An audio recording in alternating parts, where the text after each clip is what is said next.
साथियों, कहते हैं कि वक्त नूर को बेनूर बना देता है, फकीर को हुजूर बना देता है।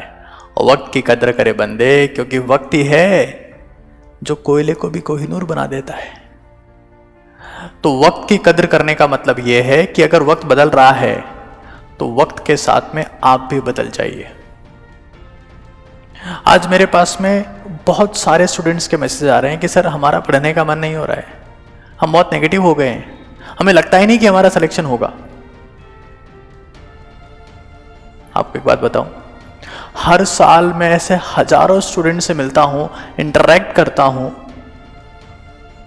जो टैलेंटेड तो थे लेकिन एग्जाम परफॉर्मेंस नहीं दे पाए, जिनके पास नॉलेज तो थी लेकिन मार्क्स नहीं आए, जो सब्जेक्ट में महारत तो रखते थे लेकिन मेडिकल कॉलेजेस या आईआईटीज तक नहीं पहुंच पाए। क्योंकि एक चीज होती है टैलेंट और एक होती है परफॉर्मेंस। मैं उन दोनों में आपको एक बारीक डिफरेंस बता रहा हूं ताकि आप अपने टैलेंट को, चाहे जितना टैलेंट आप में है, अगर आप में 650 मार्क्स का टैलेंट है तो 650 वहां पर कैसे आ सकते हैं, इसके लिए डिफरेंस समझना बहुत जरूरी है। आप देखते हैं बहुत बार किसी क्रिकेटर को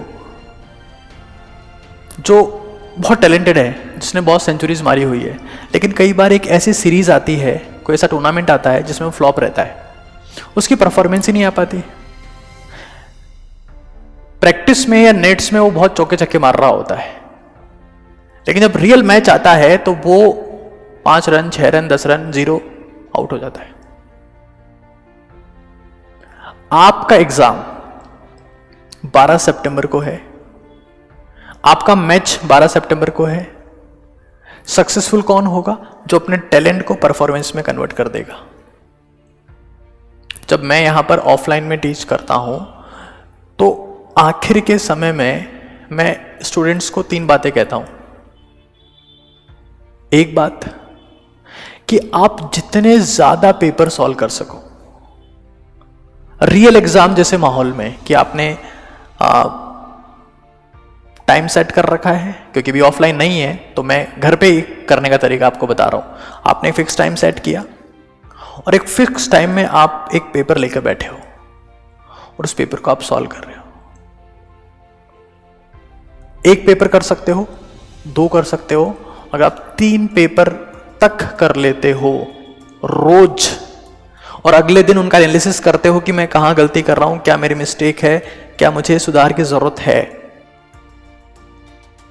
या हाथों हाथ थोड़ा बहुत अपने लेवल पर उसमें क्या सुधार हो सकता है वो कर लेते हो, तो आप टैलेंट को परफॉर्मेंस में कन्वर्ट करने के काबिल हो रहे हो। अब आपका टैलेंट आपकी परफॉर्मेंस में कन्वर्ट हो सकता है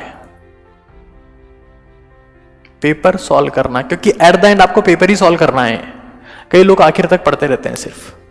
अब अगर आपको लगता है कि मेरे पास में इतने ज्यादा फुल सिलेबस पेपर्स नहीं होंगे, तो आप नीट पीवाईक्यूज को भी उसी फॉर्मेट में, जिस फॉर्मेट में आपका पेपर होगा, आप सॉल्व कर सकते हैं। लेकिन ध्यान रहे कि वो नीट पीवाईक्यूज ऑथेंटिक हो, लाइक द जीरो एरर। एक ये बुक है जिसमें बिल्कुल complete errorless, zero error questions आपके पास में हैं।